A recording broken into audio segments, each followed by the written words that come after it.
আজকের গল্প দহন। লেখনীয় গল্প পাঠে আইভি দে চক্রবর্তী। পর্ব 6। গল্পটি ভালো লেগে থাকলে চ্যানেলটি সাবস্ক্রাইব করে আরও ভালো ভালো গল্প লেখায় উৎসাহ দিন। সরমার আত্মকথা। দরজায় নিঃশব্দে এসে দাঁড়ানো সরমার হাতে অ্যানির ডায়েরিটা দেখে আহেলির ব্রহ্মতালু পর্যন্ত জ্বলে ওঠে।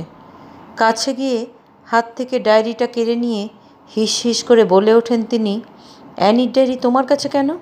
কেন নিয়েছো তুমি ওর ডায়েরি? তোমার এত বড় সাহস হয় কি করে আমার মেয়ের পার্সোনাল জিনিসে হাত দেবার? সরমার চোখ দুটো যেন দপ করে একবার জ্বলে ওঠে, তারপর আবার শান্ত হয়ে যায়। তারপরে শান্ত গলায় কেটে কেটে সে উত্তর দেয়, আমি তো এটা নিজে থেকে নিইনি বৌদি। গত সপ্তাহে অ্যানি নিজেই এটা আমাকে রাখতে দিয়েছিল, বলেছিল যত্ন করে রেখে দিতে। যেন জোকের মুখে নুন পড়ে। শান্ত হয়ে যান আহেলি। তিনি বুঝতে পারেন তার অ্যানি তার মাম্মার থেকে তার শাম্মাকেই বেশি ভরসা করত। তাই নিজের সবচেয়ে গোপন জিনিসটা শাম্মার কাছে দিতে দ্বিধাবোধ করেনি সে। সে ঠিক জানত যে তার গোপনীয় জিনিস তার শাম্মার কাছেই সবচেয়ে বেশি সুরক্ষিত থাকবে। সরমা হঠাৎ বলে ওঠে, আর একটু আগে যদি মেয়েটাকে বুকে টেনে নিতে, যদি ওর কথা শোনার চেষ্টাটা করতে, তো এই ডায়েরিটা লেখার দরকারই পড়তো না ওর। আর এভাবে মেয়েটাকে অকালে চলে যেতেও হতো না বৌদি। সরমা ধীরে ধীরে নিজের ঘরে চলে যায়। তার আজ অনেক কাজ। নিজের টুকিটাকি জিনিসপত্র গুছিয়ে নিতে হবে। অ্যানি যেদিন চলে গেছে সেদিন থেকে সে বুঝে গেছে এ বাড়িতে বসবাসের মেয়াদ তার ফুরোলো। মেয়েটার কাজ শেষ হওয়া পর্যন্ত অপেক্ষা করছিল সে। এবার তার বিদায় নেবার পালা। তাই আজ আর কাউকে সে ভয় পায় না, না বৌদির চোখ রাঙানিকেও নয়। তাই বৌদির মুখের ওপর সত্যি কথাটা বলতেও ভয় পায়নি সে আজ। ওই ছোট্ট মেয়েটা ছিল সরমার বুকের পাঁজর। তার এই রঙহীন জীবনটা তো অ্যানি এসে তার সব শূন্যতা ভরিয়ে দিয়েছিল। এই 15 বছরের সরমা ভুলেই গেছিল যে এটা তার নিজের বাড়ি নয়, অ্যানি তার নিজের কেউ নয়। তার গোটা দিনের অধিকাংশ সময়টা তো অ্যানিকে ঘিরেই আবর্তিত হতো। সেই মেয়েটা আজ আর নেই, এ পৃথিবীর কোথাও নেই সে। তার জীবনটাকে আবার রঙহীন করে দিয়ে সে চলে গেছে চিরদিনের মতো। সরমা হাত দিয়ে চোখের জলটা মুছে নেয়। অ্যানি যখন গত সপ্তাহে রবিবারে সে ডায়েরিটা তাকে রাখতে দিয়েছিল, তখন কিন্তু সরমা ধারণাও করতে পারেনি যে সে এরকম একটা কাণ্ড ঘটাতে চলেছে। সে যদি ঘুণাক্ষরও টের পেত, বুঝতে পারত যে অ্যানি এরকম একটা কাণ্ড করতে পারে, তাহলে তো আরও আগেই সরমা বৌদির মুখোমুখি দাঁড়াতো, তাকে সব খুলে বলতো। হয়তো বৌদি তার কথা শুনতো না, কারণ কোনো এক অজ্ঞাত কারণে বৌদি যে তাকে একেবারেই পছন্দ করে না তা সে বেশ ভালোই বুঝতে পারে। বৌদি তার ব্যবহারে সেটা বারবার তাকে বুঝিয়ে দেয়। হয়তো দাদাবাবু আর অ্যানির তার উপর অতিরিক্ত নির্ভরতাই এর কারণ। নিজের মেয়েও যে তার মায়ের থেকে শাম্মাকেই বেশি ভালোবাসে সেটা বৌদি সহ্য করতে পারত না। অথচ বৌদি নিজে তো কখনো নিজের মেয়েকে কাছে টানার চেষ্টাও করেনি। এই বয়সের মেয়েদের যে মাকে কতটা প্রয়োজন তা বৌদি কখনো উপলব্ধি করার চেষ্টা পর্যন্ত করেনি। তবু অ্যানির মনে এই ছিল, জানতে পারলে সরমা একবার বৌদির মুখোমুখি দাঁড়াতো, সব কথা বৌদিকে বলার চেষ্টা করত। জানে বৌদি তার কথা বিশ্বাস করতো না, তাও সে চেষ্টা করে তো দেখত। মেয়েটা যে দিনের পর দিন কীভাবে আতঙ্কে দিন কাটাচ্ছে, ভেতরে ভেতরে শুকিয়ে যাচ্ছে, রেজাল্ট খারাপ করছে, তা যেন বৌদির চোখে পড়তই না। কিন্তু সরমার চোখে তো পড়েছিল। সরমার চোখে তো অনেক কিছুই ধরা পড়ত। যতই সে এই সংসারটাকে নিজের সংসারের মতো করে সাজিয়ে রাখুক, অ্যানিকে নিজের মেয়ের মতো মানুষ করুক, আসলে তো সে এবাড়ির কাজের লোক বই তো কিছু নয়। তাই তার চোখে অনেক কিছু ধরা পড়লেও তাকে চুপ করেই থাকতে হয়েছে। সরমা শুধু অ্যানিকে আগলে রাখার চেষ্টা করত। ওর কোমল মনটা যে এই ঘটনায় চূর্ণ বিচূর্ণ হয়ে যাচ্ছে তা সে বুঝতে পারত। অভির মধ্যে এই পরিবর্তনটা অনেক আগেই সরমার চোখে ধরা পড়েছিল। অবশ্য প্রথম প্রথম সরমা ভাবত যে এটা বোনের ওপর দাদার ভালোবাসার অধিকার ছাড়া কিছু নয়। অভি তো এমনিতেও তার বোনের ওপর বেশি অধিকার বোধ ফলাতো। বনুকে কেউ কাঁদালে সে রেগে একেবারে অস্থির হয়ে যেত। সবসময় বনুকে কোলে নিয়ে ঘুরে বেড়াতো সে। তাই প্রথম দিকে সরমারও সবার মতো অন্য কিছু মনে হয়নি। তবে সেবার গরমের ছুটিতে প্রতিদিন দুপুরে তাকে অ্যানির ঘরে যেতে দেখে আর সন্ধ্যের সময় বেরোতে দেখে কেমন যেন একটা লেগেছিল। মনে হয়েছিল ব্যাপারটা ঠিক যেন স্বাভাবিক নয়। তখন থেকেই সবার অগোচরে নজর রাখতে শুরু করে সে। দুপুরে এমনিতেই বাড়িটা নিস্তব্ধ থাকে। রাজু আর মিনতিও খাবার পরে একটু ভাত ঘুম দেবার চেষ্টা করে। দাদাবাবু তো ওই সময় হসপিটালে থাকে, আর বৌদিও বিভিন্ন কাজে ব্যস্ত থাকে নিত্যদিন। ছেলে মেয়ের দিকে নজর দেবার সময় তাদের কারোরই নেই। দাদাবাবু তো তাও ব্রেকফাস্ট টেবিলে একটু ছেলেমেয়ের পড়াশুনো ও অন্যান্য ব্যাপারে খোঁজখবর নেওয়ার চেষ্টা করে। এই তো কদিন আগেই অ্যানির মনমরা শুকনো মুখ দেখে দাদাবাবু জিজ্ঞেস করছিল কেন তার মন খারাপ। অ্যানিকে বুঝিয়েছিল দাদাবাবু যে এক আধবার রেজাল্ট খারাপ হতেই পারে, ফাইনালে সে যেন সেটা মেক আপ করে নেয়। তার জন্য এত আপসেট হওয়ার কোনো দরকার নেই। মেয়ের মনের অতলে যে কী ঝড় বইছে তা তো দাদাবাবুও বুঝতে পারেনি। এমনকি সরমা অ্যানির এত কাছের হওয়া সত্ত্বেও তার মনের গভীরে কী চলছে তা তো বুঝতে পারল না, আটকে রাখতে পারল না তো সে মেয়েটাকে। কিন্তু এর পেছনে যে অ্যানির দাদাভাই কতটা দায়ী তা তো সরমা জানে।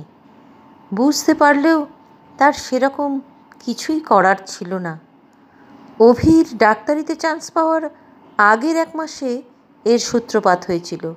সরমা খেয়াল রাখত যে রোজ দুপুরে অ্যানির ঘরে অভি গিয়ে প্রবেশ করে, কখনো অঙ্ক বোঝানোর নাম করে, কখনো খেলার নাম করে।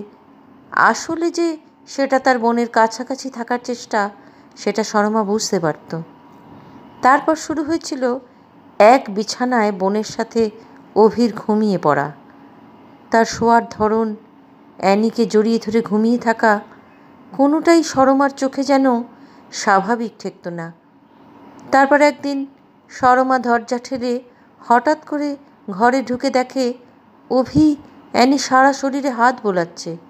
সরমাকে হঠাৎ ঘরে ঢুকতে দেখে অভি যেন থতমত খেয়ে যায়। তারপরে তাড়াতাড়ি সে ঘর ছেড়ে বেরিয়ে যায়। সরমা অবাক হয়ে সেদিন অভির গমনপথের দিকে তাকিয়েছিল। সেদিনই সরমা ঠিক করে ফেলে যে আর নয়, অভিকে এবার থামাতে হবে। আরও বড় কোনো ক্ষতি হয়ে যাবার আগে তাকে অভিকে থামাতে হবে। অ্যানিকেও সাবধান করে দিতে হবে। অ্যানি তো তার দাদাভাইকে এত ভালোবাসে, এত বিশ্বাস করে, তাই তার মনে যে কীরকম ধাক্কা লাগতে পারে তা সরমা আন্দাজ করতে পারছিল। তাই কীভাবে অভির হাত থেকে যে অ্যানিকে রক্ষা করবে তা বুঝতে পারছিল না সরমা। নিজের বাড়ির মধ্যেও যে মেয়েটা সুরক্ষিত নয় এটা ভেবেই খুব অসহায় লাগতো সরমার নিজেকে। তারপর যেদিন সন্ধেবেলায় অ্যানি এসে বলল যে শ্যামা, তোমাকে একটা কথা বলবো, তুমি রাগ করবে না তো? সরমা বুঝতে পেরেছিল ও কী বলতে চাইছে তাকে। সরমাও তো এই সুযোগটাই খুঁজছিল যাতে অ্যানি মুখ ফুটে তার অসুবিধাটা বললে সেও তাকে বোঝাতে পারে। তাই সঙ্গে সঙ্গে তার কথা লুফে নিয়ে সরমা বলে, তোমার দাদাভাইয়ের ব্যাপারে তো? অ্যানি মাথা নিচু করে থাকে। সরমা কাছে এসে আস্তে করে অ্যানির পিঠে হাত রাখে। বলো, তুমি কি বলবে? আমি জানি কথাটা অভির বিষয়ে, তাই তো? অ্যানি আস্তে আস্তে মাথা নাড়ে। তারপর মুখ তুলে সরমার দিকে তাকায়। তার চোখে টলটল করছে জল। শ্যামা, দাদাভাই রোজ দুপুরে এসে আমার সাথে এক বিছানায় শোয়, আমাকে জড়িয়ে ধরে ঘুমিয়ে পড়ে। সেটা আমার একদম ভালো লাগে না শ্যামা। কিন্তু আমি দাদাভাইকে কী করে এটা বলবো শ্যামা? দাদাভাই যে তাহলে আমাকে আর একটুও ভালোবাসবে না। তুমি দাদাভাইকে একটু বুঝিয়ে বলবে শ্যামা? ফুঁপিয়ে উঠে সরমাকে জড়িয়ে ধরে অ্যানি। অঝরে কাঁদতে থাকে সে। সরমা জড়িয়ে ধরে আস্তে আস্তে পিঠে হাত বুলিয়ে শান্ত করার চেষ্টা করে তাকে। তারপর বলে, তুমি আমাকে অনেক ভালোবাসলেও আমার কিন্তু এটা একেবারেই মানায় না তোমার দাদাভাইকে কিছু বলতে যাওয়া। আর তুমি তো জানো সোনা, সেটা তোমার মাম্মাও একদম পছন্দ করবে না। তুমি তো এখন বড় হয়েছ, তাই তোমার নিজের কথা তোমার নিজেকেই বলতে হবে, প্রতিবাদ করতে হবে। দাদাভাইকে এমনভাবে বলো তোমার এক বিছানায় শুতে অসুবিধা হচ্ছে, যাতে তার খারাপও না লাগে আর তোমারও অসুবিধা না হয়। অ্যানি শান্ত হয়ে মুখ তুলে তাকায় তার দিকে, তারপর বলে, আমি কি মাম্মাকে বলবো? শর্মা বলে, দেখো বলে কি হয়। অ্যানি তখন উদ্বিগ্ন স্বরে বলে, কিন্তু মাম্মা কি আমার কথা শুনবে? মাম্মা যে দাদাভাইকে খুব ভালোবাসে। অ্যানির অসহায় গলা শুনে শর্মা আবার তাকে বুকে টেনে নিয়ে জড়িয়ে ধরে। এরপর অ্যানি নিজেই দাদাভাইকে তার অসুবিধার কথা বলায় দুপুরে ওর ঘরে শুতে আসা অভির বন্ধ হয় ঠিকই, কিন্তু শর্মা লক্ষ্য করেছিল যে একদিন অভি তার বনুর ঘরের দরজায় এসে দাঁড়ায়, মাঝে মাঝে হাত দিয়ে ঠেলে দেখে, দরজা বন্ধ দেখে আবার নিজের ঘরে ফিরে যায়। অ্যানিকে অবশ্য ভেতর থেকে দরজা বন্ধ করবার বুদ্ধিটা শর্মাই দিয়েছিল, তাতে কাজও হয়েছিল তখনকার মতো। তার কিছুদিন পর তো অভির বোর্ডের আর ডাক্তারি পরীক্ষার রেজাল্ট বেরোলো। সে চলে গেল বাঁকুড়ায় ডাক্তারি পড়তে। অ্যানিও যেন মুক্তি পেয়েছিল তার দাদাভাইয়ের হাত থেকে। শর্মাও যেন হাঁপ ছেড়ে বেঁচেছিল। সে ভেবেছিল বাইরে থাকলে, বোনের থেকে দূরত্ব বাড়লে, অন্য বন্ধুদের সাথে মেলামেশায়, পড়াশুনোর চাপে অভির মনটা হয়তো অন্যদিকে ঘুরে যাবে, সেও আস্তে আস্তে ভুলে যাবে ব্যাপারটা। কিন্তু তা তো হলো না। বেশ কিছুদিনের অদর্শনের পর বোনের ওপর টান যেন তার আরও বেড়ে গেছিল। মাঝে মধ্যে ছুটি পেলেই সে হুটহাট বাড়ি চলে আসতো। অ্যানি আস্তে আস্তে তো আরও বড় হচ্ছিল। তার রূপ যেন সদ্য প্রস্ফুটিত ফুলের মতো, একবার দেখলে চোখ ফিরিয়ে নেওয়া মুশকিল। শর্মা যদিও অ্যানিকে সবসময় আগলে আগলেই রাখত, বিশেষ করে অভি বাড়িতে এলে সবসময় সে অ্যানির কাছাকাছি থাকারই চেষ্টা করত। অভি নিজেও হয়তো সেটা বুঝতে পারত, তাই শর্মা বেশি কাছাকাছি থাকলে সে যথেষ্ট সংযত থাকত। কিন্তু শেষ রক্ষা তো হলো না। সেদিনের কথা ভাবলে শর্মার এখনও যেন বুক কাঁপে। তিন কুলে কেউ না থাকলেও একটা মাত্র দাদা ছিল শর্মার, সেই দেশের বাড়ি বনগাঁয়। দাদা খুব অসুস্থ খবর পেয়ে সেদিন সকাল সকালই দাদাকে দেখতে রওনা হয়েছিল সে। সকাল সকাল গেলে ট্রেনের ভিড়টাও একটু কম থাকে। তবে সেদিনটা ছিল একটা সরকারি ছুটির দিন, তাই অ্যানির স্কুলও ছুটি ছিল। শর্মা অ্যানির জন্য সব গুছিয়ে রেখেই গেছিল যদিও। মিনতি তো সারাদিন থেকে রাতের রান্না সেরে একেবারে রাত 8টায় বাড়ি চলে যায়। কিন্তু তখন তার জ্বর থাকায় মিনতিও তখন আসছিল না 3-4 দিন ধরে কাজে, তাই যাবে কি না তা নিয়ে একটু দ্বিধায় ছিল শর্মা। কিন্তু দাদাবাবু বলল যে, না না, তুমি চলে যাও শর্মা, সব গুছিয়ে রেখে যাও আর তাড়াতাড়ি ওবেলা ফিরে আসার চেষ্টা করো। বরং প্রিন্সেস তো এখন বড় হয়ে গেছে, ও একা ঠিক নিজের খাবারটা নিয়ে খেতে পারবে। কী রে মা, পারবি না? অ্যানিও তখন জোর দিয়েই বলেছিল, হ্যাঁ হ্যাঁ, তুমি চলে যাও শাম্মা, আমি এবেলাটা একাই থাকতে পারবো। শর্মা তাই চলে গেছিল সেদিন দাদাকে দেখতে। কিন্তু বিকেলের পর থেকেই তার মনটা কেমন যেন অস্থির করছিল। বারবার অ্যানির কথা মনে হচ্ছিল। বাড়িতে একা একা কী যে করছে মেয়েটা। তাই সন্ধে 6:05 ট্রেন ধরেই ফিরে আসে সে। বাড়ি ফিরে আসতে আসতে 8:30 প্রায় তখন। কেন যে তার মনটা সেদিন এত অস্থির করছিল সে জানে না। হয়তো মায়ের মন বলেই, মা না হয়েও সে যে অ্যানির মাই ছিল। সদর দরজাটা আলতো করে ভেজানো দেখে বেশ একটু আশ্চর্যই হয় সে। এ সময় তো দরজা এভাবে খোলা থাকার কথা নয়। সিঁড়ি দিয়ে সোজা উপরে উঠে গেছিল শর্মা। অ্যানির ঘর থেকে কেমন একটা গোঙানির মতন আওয়াজ আসছে শুনে শর্মা দৌড়ে গিয়ে অ্যানির ঘরের দরজায় দাঁড়ায়। কিন্তু দরজা তো ভেতর থেকে বন্ধ। সরমা পাগলের মতো দরজা ধাক্কাতে থাকে। অ্যানি, অ্যানি, দরজা খোলো, দরজা বন্ধ করে রেখেছ কেন ভেতর থেকে? বেশ কিছুক্ষণ ধাক্কা দেওয়ার পর দরজা খোলে অভি। খালি গায়ে বারমুডা পরা অভিকে দেখে সরমা অবাক হয়ে যায়, কিন্তু কিছু বলার আগেই অভি তাকে প্রায় ধাক্কা দিয়ে সরিয়ে নিজের ঘরে চলে যায়। অ্যানি দৌড়ে এসে জড়িয়ে ধরে সরমাকে। তার সারা শরীরে তখন অত্যাচারের চিহ্ন, গলায় বুকে কামড়ের দাগ, জামাকাপড় অবিন্যস্ত। অ্যানি তাকে জড়িয়ে ধরে প্রবল বেগে কাঁদতে থাকে। তার সারা শরীরটা তখন থরথর করে কাঁপছে।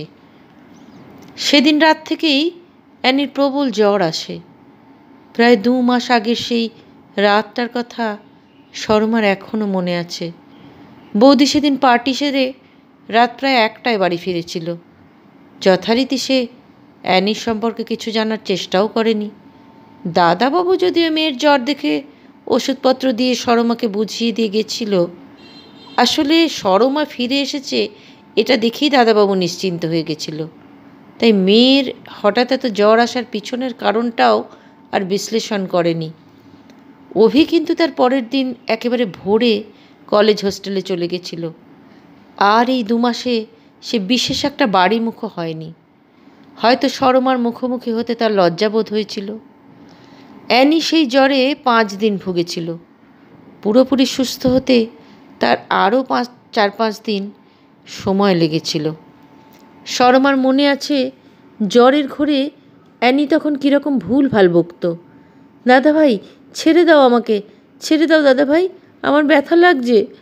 শুনে সরমা চমকে যেত। এই কদিন সরমা অ্যানির ঘর ছেড়ে একবারের জন্যও নড়েনি। এমনকি অ্যানির ঘরের মেঝেতে বিছানা করে শুতো সে। তারপর থেকে এই 2 মাস তো সে অ্যানির ঘরে থাকাই অভ্যেস করে ফেলেছিল। বৌদি মাঝে মাঝে ঘরে এসে খোঁজ নিয়ে যেত, মেয়ের জ্বর কমেছে কিনা খবর নিত, মেয়ের মাথায় একটু হাত বুলিয়ে চলে যেত। পুরোপুরি সুস্থ হতে প্রায় 10 দিন লেগেছিল অ্যানির সেবার। তার দিন 5 পরেই শুরু হয়েছিল ওর পরীক্ষা, কী যেন বলে, হ্যাঁ মিড টার্ম। কিন্তু সেরে ওঠার পর থেকে অ্যানি যেন আরও চুপচাপ হয়ে গেছিল। পড়তে বসেও কেমন অন্যমনস্ক হয়ে জানলার বাইরে তাকিয়ে থাকতো। আর তাই হয়তো যে মেয়ে কোনো দিন ফার্স্ট ছাড়া কিছু হয়নি, এবারে রেজাল্ট বেরোলো দেখা গেল সে সেকেন্ড হয়েছে। বৌদি তো রেজাল্ট দেখে খুব আপসেট। বিস্তর বকাবকি করেছিল মেয়েকে সেদিন বৌদি। এমনকি এও বলেছিল যে অ্যানির এরকম রেজাল্ট নাকি তাদের ফ্যামিলির অসম্মান। বৌদির নাকি ভাবতে লজ্জা করছে যে তার মেয়ে এরকম রেজাল্ট করেছে। শর্মা শুধু অবাক হয়ে শুনতো বৌদির কথা।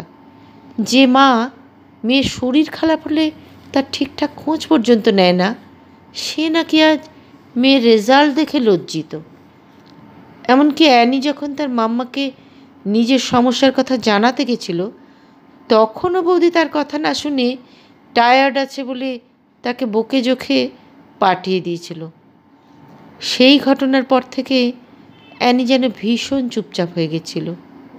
এমনিতে ছোট থেকেই যদিও সে খুবই বাধ্য এবং শান্ত একটা মেয়ে ছিল, কিন্তু এই চুপ হয়ে যাওয়াটা এটা যেন ভীষণ অন্যরকম। আর সরমাকে সে একেবারেই ছাড়তে চাইতো না। সেই ছোটোবেলায় কোলের মধ্যে মুখ গুজে আঁকড়ে ধরে থাকতো যেমন, এটা যেন অনেকটা সেই রকম। এমনকি ছুটির দিন দুপুরেও অ্যানি বাড়ি থাকে বলে সরমাকে ওর ঘরের মেঝেতে বিছানা করে শুতে হতো। এই 2 মাসে এটাই যেন রুটিন হয়ে উঠেছিল। সরমা বুঝেছিল অ্যানির এই রেজাল্ট খারাপ হওয়া, এই যে সমস্ত সময়টা অন্যমনস্ক হয়ে নিজের মধ্যে ঢুকে থাকা, এসবই সেদিনের ঘটনার ফল। রেজাল্ট বেরোনোর দিন বৌদির কাছে বকুনি খাবার পর ঘরে এসে সরমাকে সে বলেছিল, আমি খুব খারাপ মেয়ে, তাই না শাম্মা? সবাই আমাকে নিয়ে কত লজ্জা পায়। সরমা ওকে সান্ত্বনা দিয়ে বলেছিল, না সোনা, ওরকম ভাবতে নেই, মাম্মা এখন রেগে আছে তাই ওরকম বলেছে। রাগের মাথায় বলা কথা মনে রাখতে নেই। তুমি তো আমার সোনা মেয়ে, খুব ভালো মেয়ে। কিন্তু তার মনের আঘাতটা এতটাই তীব্র ছিল যে সে নিজেকে আর সামলাতে পারল না। দাদাভাইকে যে সে খুব ভালোবাসত, তাই দাদাভাইয়ের ব্যবহার তার একেবারে মর্মে আঘাত করেছিল। সরমাও তার আঘাতের তীব্রতা বুঝতে পারেনি। তাই 7 দিন আগে অ্যানি যখন ডায়েরিটা তাকে রাখতে দিল, সে অতটা কিছু বুঝতে পারেনি, বরং ধীরে ধীরে অ্যানিকে কিছুটা স্বাভাবিক হতে দেখে একটু স্বস্তির নিঃশ্বাস ফেলেছিল। কিন্তু অ্যানি নিজেকে পৃথিবী থেকে সরিয়ে ফেলার মতো যে এত বড় একটা প্রস্তুতি সেরে ফেলেছে, তা তো সে ঘুণাক্ষরেও বুঝতে পারেনি। আজ অ্যানির 4 দিনের কাজ মিটে গেল। গতকাল রাতে প্রথম সরমার মনে পড়েছিল অ্যানির ডায়েরিটার কথা। তাই খুলবে না করেও ও কাল ডায়েরিটা খুলেছিল। মাধ্যমিক পর্যন্ত বিদ্যে থাকায় বাংলাটা সে ভালোই পড়তে পারে। ডায়েরিটা পড়ে কাল সে অনেকক্ষণ স্তব্ধ হয়ে বসেছিল। সরমা জানত সব কিছু থিতিয়ে গেলে এই ডায়েরিটার খোঁজ পড়বে। অ্যানি যে ডায়েরি লিখত সেটা এবারই সবাই মোটামুটি জানত। আর সরমা নিজেও চেয়েছিল যে এই ডায়েরিটা বৌদির হাতে পড়ুক। অ্যানিকে নিয়ে বৌদি মা হিসেবে লজ্জিত, সেটা তো সরমা শুনেছিল। এবার তাহলে মা হিসেবে সে কতটা ব্যর্থ, সেটাও তো বৌদির জানা উচিত। মিসেস আহেলি চ্যাটার্জির পরিতাপ দেখার আশায় সরমা তাই চেয়ে থাকে। এই গল্পের আগের সব পর্বের লিঙ্ক নিচে ডেসক্রিপশন বক্সে দেওয়া আছে। গল্পটি ভালো লেগে থাকলে অবশ্যই লাইক ও কমেন্টস করতে ভুলবেন না। চ্যানেলটি সাবস্ক্রাইব করে পাশে থাকুন প্লিজ।